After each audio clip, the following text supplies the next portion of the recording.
O2 का inhalation करना। Okay, क्यों जरूरत है हमको?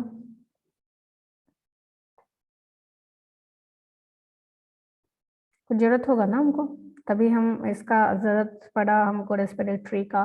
जैसे डाइजेशन का जरूरत हमको क्यों था कि हमारा खाना एसिमिलेट हो रहा था। हाँ बोलिए बोलिए बोलिए। मैम बोल रहे थे कि एटमॉस्फेयर से O2 का इनहेलेशन करना एंड एटमॉस्फेयर पर CO2 का एक्सहेलेशन करना डिस्पायरेशन कहलाता है।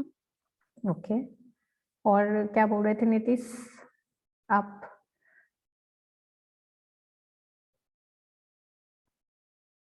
भी कोई कुछ बोल रहा था ना? मैम हम बोल रहे थे congratulation 1K subscriber. Thank you. तो चलिए, अभी हम लोग रेस्पिरेशंस क्यों जरूरत है। तो फर्स्टली क्या है कि जैसे हमको पता चला कि डाइजेशंस में क्या है कि जो भी मैक्रोमोलिक्यूल्स हम खाएं, कार्बोहाइड्रेट व्हाटएवर, वो हमको क्या किया, स्टोर फॉर्म में एनर्जी दिया, फिर हम दूसरा काम किए, इन शॉर्ट यही काम किया। तो वैसे ही रेस्पिरेटरी सिस्टम का भी जरूरत है। अब कैसे?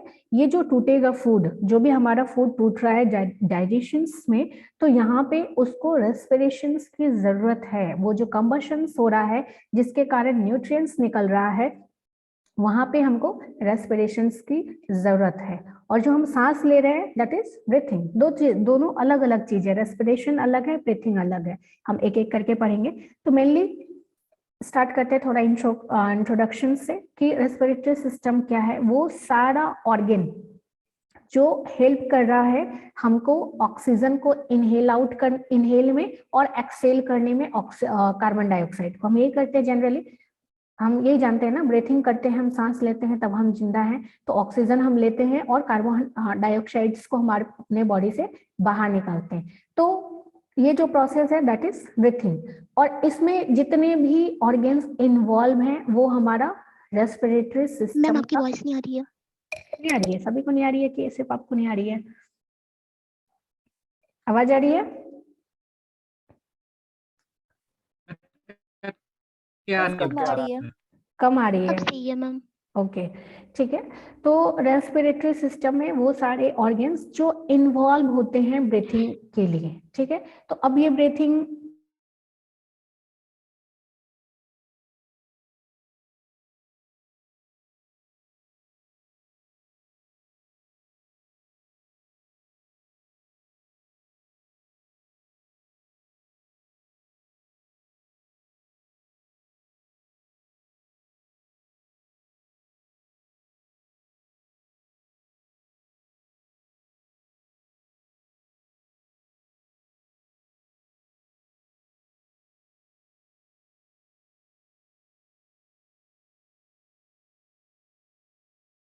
मैम आपका म्यूट है।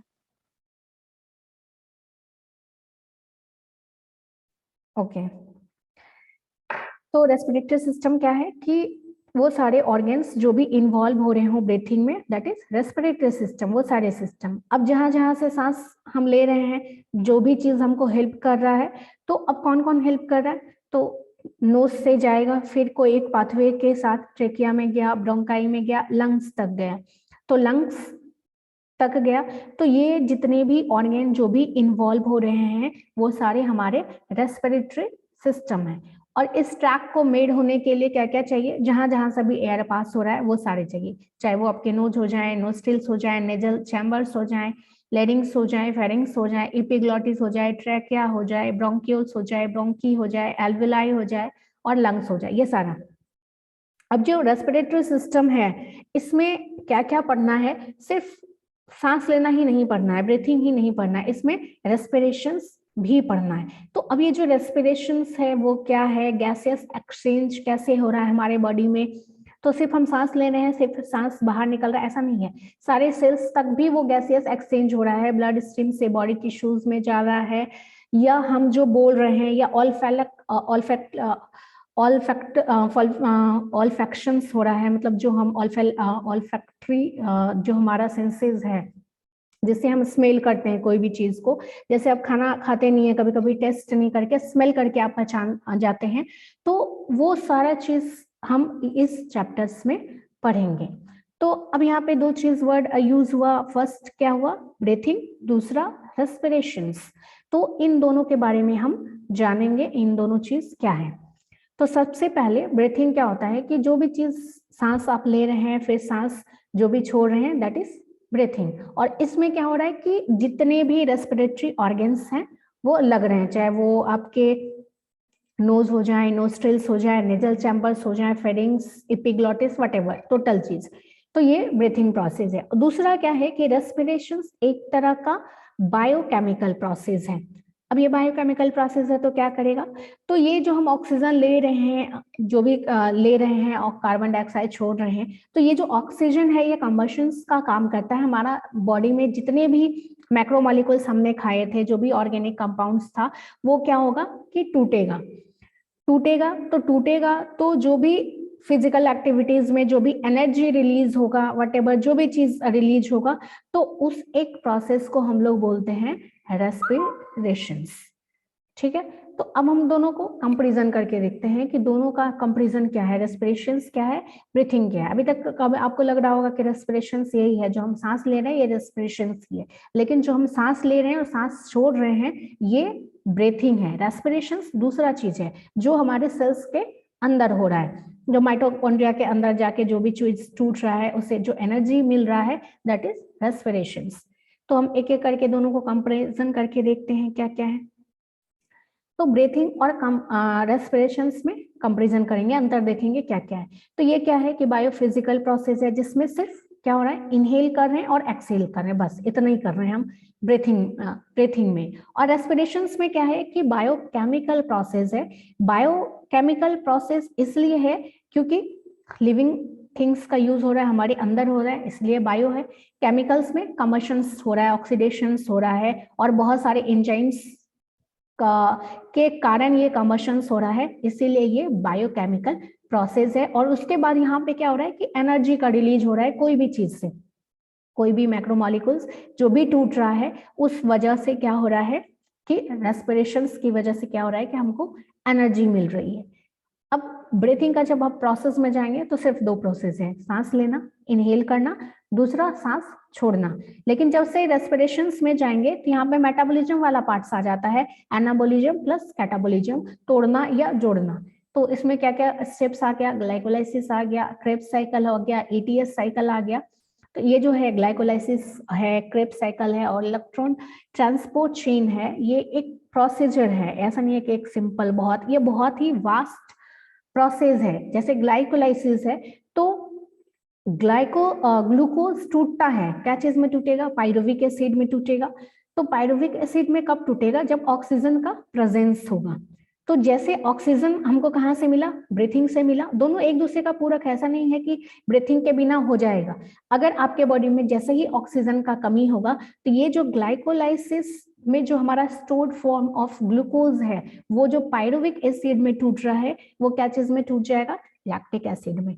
तो कभी कभी क्या होता है कि हम जब दौड़ते हैं, बहुत तेजी के साथ दौड़ते हैं, तो क्या होता है कि उतना हमारे बॉडी में जितना सेल्स टूट रहा है उतना ऑक्सीजन पर्याप्त मात्रा में नहीं मिल पाता। तो हमको क्या लगता है कि अचानक हम दौड़ रहे हैं, बहुत तेजी के साथ दौड़ रहे हैं, तो हमको कभी कभी पैर में स्पाज्म टाइप का लगता है, दर्द होने लग जाता है। कभी कभी ऐसा हुआ है कि नहीं के साथ? तो आपका आंसर होगा मैम हम दौड़ेंगे क्यों, क्या? हाँ ना,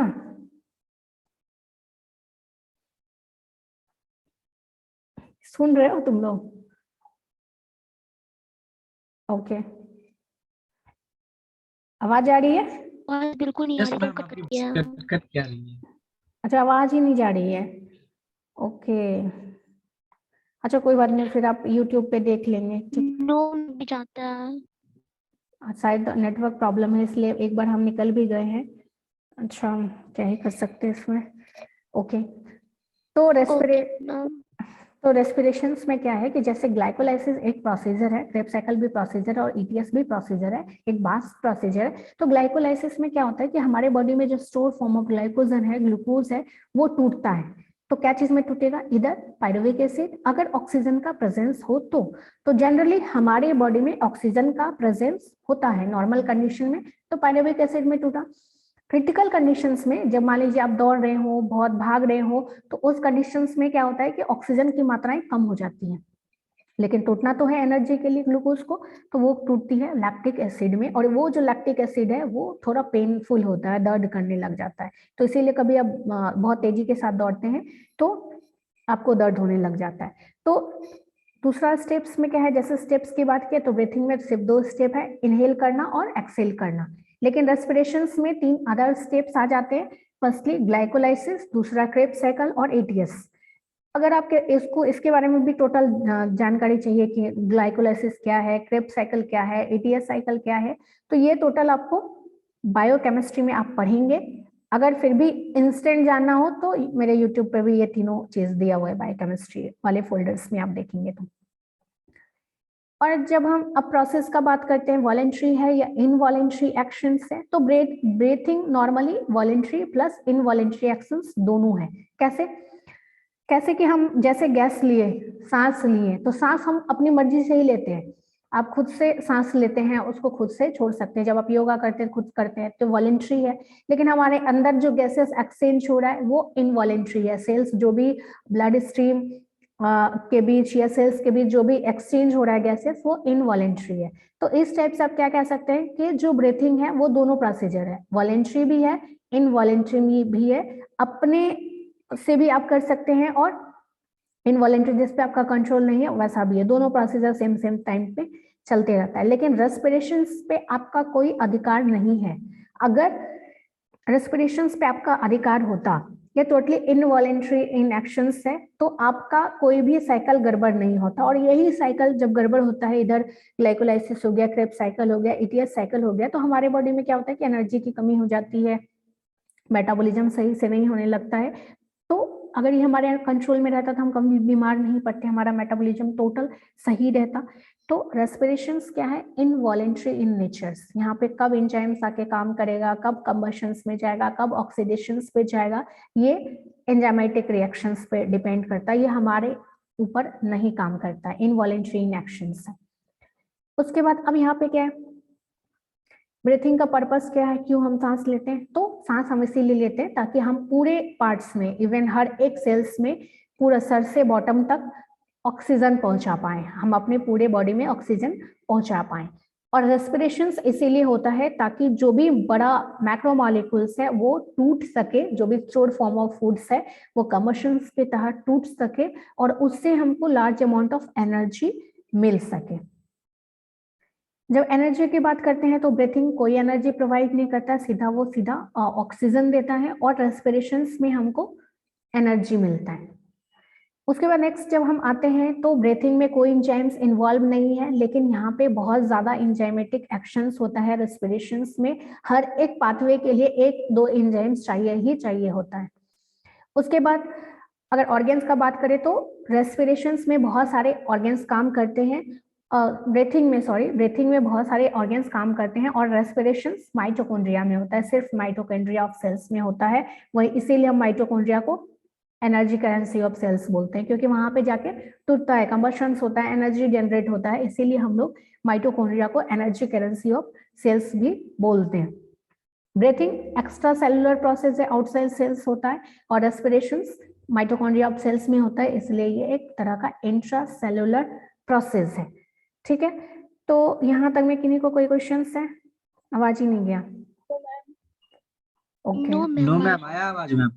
ओके, चलिए अब एनाटॉमी पे आते हैं। तो हमारा ये क्लियर होना चाहिए, क्योंकि आपको कभी कभी पूछ देगा कंपैरिजन करने के लिए कि व्हाट इज, या फिर सिर्फ रेस्पिरेशन से पूछ देगा व्हाट इज रेस्पिरेशन या व्हाट इज ब्रीथिंग, 2 नंबर में पूछ देगा, तो आप थोड़ा सा भी कुछ भी लिख देंगे। अभी आपका क्लियर हो गया ब्रीथिंग मतलब क्या होता है, रेस्पिरेशन मतलब क्या होता है।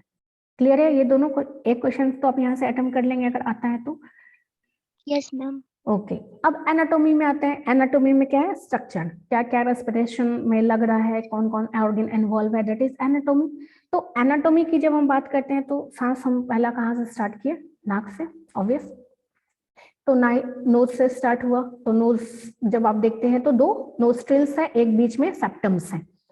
बीच में एक क्या है, सेप्टम है ना, दोनों को अलग करने के लिए बीच में एक कुछ लगाया गया है बैरियर के टाइप से, दैट इज सेप्टम। तो नोज से स्टार्ट यस मैम। उसके बाद नेयर्स है, नेयर मतलब नोस्ट्रिल्स, फिर आगे गया तो फेरिंग्स, तो फेरिंग्स तक कॉमन है।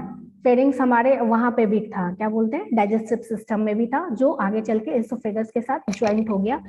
और यहाँ पे क्या होगा कि लेरिंग्स है, उसके बाद फिर ट्रेकिया है, उसके बाद फिर दो ब्रोंक्यूल्स है, उसके बाद फिर ब्रोंक्यूल्स फर्दर डिवाइडेड होते हैं, ब्रोंकाई फर्दर डिवाइडेड होते हैं छोटे छोटे में, जिसको हम लोग ब्रोंक्यूल्स बोलते हैं, और स्मॉल एयर पैसेजेस हैं। और फिर लंग्स है, लंग्स कवर्ड रहता है डबल लेयर मेम्ब्रेन से, और उसमें एक तरह का फ्रिक्शन से बचने के लिए हमारा क्या हुआ है कि लंग्स क्या करता है, फूलता पचकता है, पचकता फूलता है ना, तो वहां पे फ्रिक्शन से कुछ डैमेज ना हो जाए, इसीलिए यहाँ पे क्या होता है कि कुछ फ्लूइड्स भरा होता है, जिससे फ्लूइड्स क्या करेगा कि फ्रिक्शंस को रिड्यूस करेगा और वहां के सेल्स वेल्स खत्म ना हो जाए। और इंटरकोस्टल मसल है, और जिसपे ये लाई करता है, दैट इज डायफ्रागम मसल्स रहता है। तो ये आपको जैसे डाइजेस्टिव सिस्टम में आपको याद किए थे, वैसे यहाँ पे ये पूरा याद करना पड़ेगा, कहाँ पे क्या है, कहाँ पे क्या है, ये टोटली दिमाग में फिट करना पड़ेगा, और 2-3 बार इसका प्रैक्टिस भी करना पड़ेगा। तो हम एक बार यहाँ पे देखते हैं, तो साइनस वाइनस आप नहीं भी पढ़ेंगे तो चलेगा। तो मेन क्या पढ़ना है कि नोज कहाँ पे है, नोज तो सभी को पता है। उसके बाद उस एक पोर्शंस को नेजल कैविटी बोलते हैं, और ये दोनों नोस्ट्रिल्स हैं जिसको नेयर्स भी बोलते हैं। उसके बाद आगे आया तो आप माउथ में ही जब देखे थे कि माउथ से नीचे जैसे आप उतरते हैं तो वो हमारा फेरिंग्स है। फेरिंग्स से जैसे नीचे उतरते हैं तो लेरिंग्स है। लेरिंग्स का मेन काम क्या होता है, वॉइस प्रोडक्शन करना, और यही आगे चल के त्वचा से अटैच होता है। तो लेरिंग्स को हम लोग वॉइस बॉक्स भी बोलते हैं, साउंड बॉक्स जिससे हमारी आवाज निकलती है। और लेरिंग्स के कारण ही, साइज के कारण ही सभी का आवाज अलग अलग रहता है। चाहे अभी अब देखे होंगे कि बचपन में लड़की और लड़का का आवाज में ज्यादा फर्क नहीं रहता, लेकिन कुछ उम्र के बाद अचानक से आवाज खराब हो जाता है, मतलब खराब नहीं, मतलब जो भी लड़का टाइप का आवाज हो जाता है ना। तो ये लेरिंग्स के कारण ही होता है, वो हम आगे पढ़ेंगे क्यों होता है, हालांकि इसमें इंक्लूडेड नहीं है, वॉइस बॉक्स इसमें इंक्लूडेड नहीं है, बट पार्ट है तो हम पढ़ लेंगे। तो और यही आगे जाके फिर सेपरेट होता है ट्रैकिया में। ट्रैकिया के बाद होता है दो ब्रोंकस, ये वाला जो पार्ट है इसको हम लोग ब्रोंकस बोलते हैं, यहाँ तक ट्रैकिया है। और ट्रैकिया के बाद ये जो डिवाइडेड है दो इधर लेफ्ट और राइट, तो इसको हम लोग ब्रोंकस बोलते हैं। यही ब्रोंकस आगे चल के और ज्यादा पार्ट्स में डिवाइडेड होते हैं, जिसको हम लोग स्मॉलर स्मॉलर पार्ट्स में डिवाइडेड होने लग जाते हैं, जिसको हम लोग ब्रोंक्यूल्स बोलते हैं। और इस पे कौन अटैच रहता है, दो लंग्स, लेफ्ट वाले को लेफ्ट लंग, राइट वाले को राइट लंग्स। और ये एक मसल्स पे सिचुएटेड है, जिसको हम लोग बोलते हैं डायफ्रागम। ये कोई दिक्कत यहाँ तक में? No ma'am. ये है आपका एनाटोमी, ठीक है, एनाटोमी आपको याद करना पड़ेगा। अब एक एक मैम, हाँ, आवाज मैम आ रही है क्या? गर्ल्स और, यस मैम आ रही है। हाँ। मैम क्वेश्चन पूछ रहे थे कि बॉयज और गर्ल्स का जो वॉइस होता है, गर्ल्स का कुछ एज के बाद सुरीली हो जाता है, मतलब पतला हो जाता है, और सुरीली? बॉयज का अच्छा। मोटा हो जाता है। हाँ यस मैम। तो वही स्ट्रक्चर की वजह से होता है मैम, हाँ, स्ट्रक्चर लेरिंग्स वो अभी के हम पढ़ेंगे स्ट्रक्चर यहाँ की पे। वजह से। हाँ, वो अभी लेरिंग्स में जब हम पढ़ेंगे तो यहाँ पे देखिए है कि लिटिल डिफरेंस होता है लेरिंग्स के साइज में, एडम्स एप्पल डेवलप्ड हो जाता है, वो हम आगे पढ़ेंगे, ठीक है। तो मेल में वो थोड़ा क्या होता है कि उम्र के बाद जैसे ही आपका एडोलसेंस स्टार्ट हो जाता है, 12 से 18 वाला उम्र, तो वहां पे क्या होता है कि ये जो एडम्स एप्पल है, जो आप देखे होंगे हम लोग में ये ज्यादा नहीं रहता, बट जो बॉयज में है वो बाहर निकल जाता है, एक कौआ जिसको बोलते हैं, वट एवर, एडम्स एप्पल उसको यस बोलते मैम, हैं इंग्लिश कंठ। में। हाँ, तो वो थोड़ा बाहर की तरह निकल जाता है, तो वहां पे फिर क्या होता है कि उसका आवाज का फ्रीक्वेंसी में चेंजेस होने लग जाता है। उस कारण क्या होता है कि वहां पे जो कार्टिलेजेस हैं, अलग अलग टाइप्स के, इरेगुलर टाइप्स के अटैच कार्टिलेजेस हैं, उस वजह से क्या होता है कि एक तो सभी का आवाज अलग अलग हो जाता है, ऊपर से बॉयज में थोड़ा भारीपना आ जाता है, आवाज में भारीपना हो जाता है। तो ऐसा नहीं है कि लड़की का उस उम्र के बाद सुरीली हो जाता है, उसका वैसा ही रहता है, बट बॉयज का चेंज हो जाता है। एक उम्र तक दोनों का आवाज लगभग एक जैसा ही रहता है, बच्चा जैसा ही आवाज रहता है सभी का, बच्चा में ज्यादा इधर उधर का आवाज में फर्क नहीं पड़ता है, लेकिन एक उम्र के बाद फिर बॉयज का वॉइस डिफरेंस हो जाता है, थोड़ा डीप हो जाता है उनका आवाज, है ना। तो वो हम थोड़ा लैरिंग्स के अंदर पढ़ेंगे। तो पहले हम नोज के बारे में पढ़ते हैं। तो नोज के बारे में आप क्या जानते हैं? आप जान रहे हैं कि नोज एक्सटर्नल पोर्शंस में है जो आप सभी को दिखता है। नाक, नाक सभी को दिख रहा है? कोई ऐसे हैं जिनको नाक नहीं दिखता है? नो मैम, दिखता है। नाक सभी को दिखता है, तो ये विजिबल पोर्शंस है। तो ये एक विजिबल पोर्शन है रेस्पिरेटरी सिस्टम का हमारा। उसके बाद फिर ट्रकिया और हमको नहीं दिखता है, उसका देखने के लिए फिर डॉक्टर के पास जाना पड़ेगा।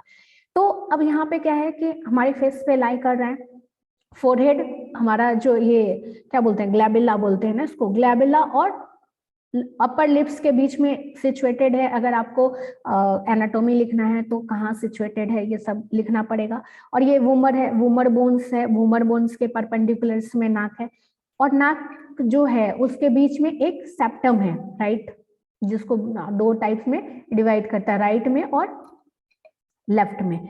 तो ये जो ओपनिंग्स है दो, जो हमारे नाक में छेद हैं, जिसको हम लोग बोलते हैं नोस्ट्रिल्स।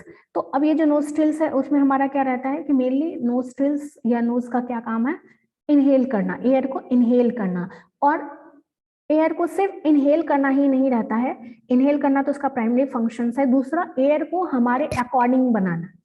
नाक में जैसे जाता है, मान लीजिए अभी बहुत ठंड हवा है, वो पूरा ठंड हवा आपके अंदर जाते रहेगा तो आपका तबियत खराब हो जाएगा, होमियोस्टेसिस आपका बिगाड़ देगा। तो वो थोड़ा क्या करता है कि जो ड्राई एयर गया, शुष्क हवा गया या फिर बहुत ठंडा गया, तो थोड़ा उसको वार्म अप करता है, थोड़ा मॉइस्चन करता है उसको।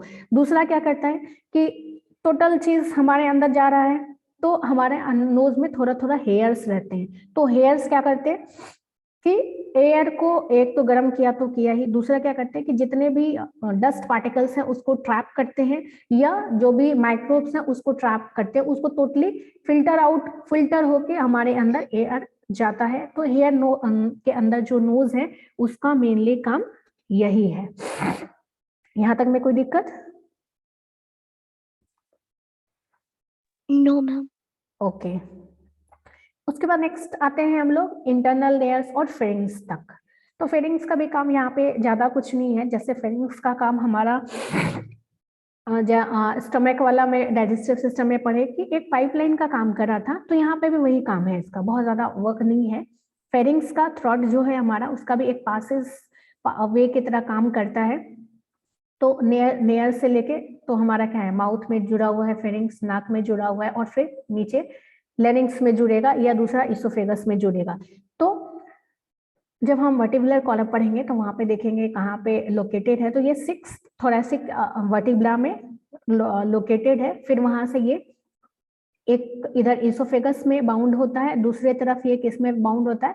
लैरिंग्स में। और यही लैरिंग्स आगे चल के क्या होता है कि हमारा ट्रैकिया के साथ बनता है। तो अब हम लैरिंग्स के बारे में जानेंगे। तो लैरिंग्स को हम लोग वॉइस बॉक्स बोलते हैं। वो वॉइस बॉक्स इसलिए बोलते हैं क्योंकि यहाँ से आवाज प्रोडक्शन होता है। तो जनरली क्या होता है कि लैरिंग्स के साइजेस में, सेक्सेस में, दोनों सेक्सेस में अलग अलग रहता है। तो अब ये जो अलग अलग रहता है तो कैसा रहता है? फीमेल में थोड़ा कम रहता है, मेल्स में प्यूबर्टी के दौरान थोड़ा और बड़ा हो जाता है, और एक अदम्स एप्पल भी बाहर निकल जाता है, ये कंठ के बाहर जो भी व्हाटएवर निकल जाता है, जिससे क्या होता है कि उनका वॉइस थोड़ा डीप हो जाता है। तो डीप आवाज में बोलते हैं लड़का का आवाज। उसके बाद लैरिंग्स में क्या है कि बहुत ज्यादा कार्टिलेजेस नहीं है। अभी हम यहाँ पे देखेंगे तो बहुत ज्यादा कार्टिलेजेस हैं, किरकोइड कार्टिलेजेस हैं, थायराइड कार्टिलेजेस हैं, बहुत ज्यादा कार्टिलेजेस हैं। और एक एपिग्लॉटिस भी रहता है। एपिग्लॉटिस का क्या काम है कि एक क्या बोलते हैं, पिचर प्लांट्स देखें आप लोग? नहीं देखें? पिचर प्लांट्स इंसेक्टिवोरस प्लांट्स है जो इस टाइप से रहता है, कोई भी चीज आया फिर उसको पकड़ लिया, तो वैसे ही एपिग्लॉटिस भी रहता है। तो वो एक फ्लैपिंग टाइप का चीज है, उसको कवर अप करके रखता है। तो उसी टाइप से 2-3 कार्टिलेजेस हैं। कार्टिलेजेस आप कनेक्टिव टिश्यूज में पढ़े होंगे, एक तरह का कनेक्टिव टिश्यू है। तो मैम सीलिया फ्लेजिया की तरह उसका स्ट्रक्चर होगा? सीलिया फ्लेजिला तो टोटली अलग चीज है। सीलिया फ्लेजिला नहीं, यहाँ पे देखिए एपिग्लॉटिस, यहाँ पे ही देखिए ये एपिग्लॉटिस है। ये क्या है कि कोई भी चीज पे कवर, जैसे आप ढक्कन लगाते हैं ना, तो एज लाइक ढक्कन समझ लीजिए आप। एपिग्लॉटिस एज लाइक ढक्कन है जो उसको बंद करता है। जब जरूरत होता है तो खुलता है, बाकी बंद रहता है, और बाकी बहुत ज्यादा यूज नहीं है, बस यही बंद करता है। तो ये क्या है, कार्टिलेजेस है। ये हमारा लैरिंग्स का क्या बोलते हैं स्ट्रक्चर है, एनाटॉमी है, एनाटॉमी आ जाता है। तो यही देखिए लैरिंग्स आगे चल के क्या चीज में डिवाइडेड हुआ, ट्रैकिया में। और ये ट्रैकिया में क्या है कि लाइनिंग लाइनिंग लाइनिंग लाइनिंग पूरा नीचे तक का रहता है, फिर ब्रोंक्यूल्स तक जाता है, फिर वो फर्दर ब्रोंक्यूल्स छोटा छोटा ब्रोंक्यूल्स में होता है, फिर वो लंग्स के अंतर्गत रहता है। तो यहाँ पे लैरिंग्स का मेनली काम क्या है, रेस्पिरेटरी सिस्टम में मेन काम क्या है कि जैसे फेरिंग्स का काम पाइप का है, पैसेज का है, वैसे लैरिंग्स का काम पैसेज का है, जो विंड को लेके जाता है, जो भी हम रेस्पायर कर रहे हैं, जो भी ब्रेथ कर रहे हैं, उसको ट्रकिया तक लेके जाना होता है। दूसरा काम सेकेंडरी पर्पसेस वॉइस प्रोडक्शन है हमारा। ठीक है, यहाँ तक में कोई दिक्कत है कि नहीं को? No ma'am. No ma'am. Okay, तो आज हम यहीं तक पढ़ेंगे, बहुत ज्यादा नहीं पढ़ेंगे। नेक्स्ट क्लास में जितना रिमेनिंग है वो पढ़ेंगे। तो आपके लिए होमवर्क क्या है कि इस कंपैरिजन को याद करना, दूसरा एनाटॉमी बनाना। ठीक है, जो भी स्ट्रक्चर है उसको, डाइजेस्टिव सिस्टम का एक स्ट्रक्चर था जो लास्ट वाले पेज में था, डाइजेस्टिव सिस्टम का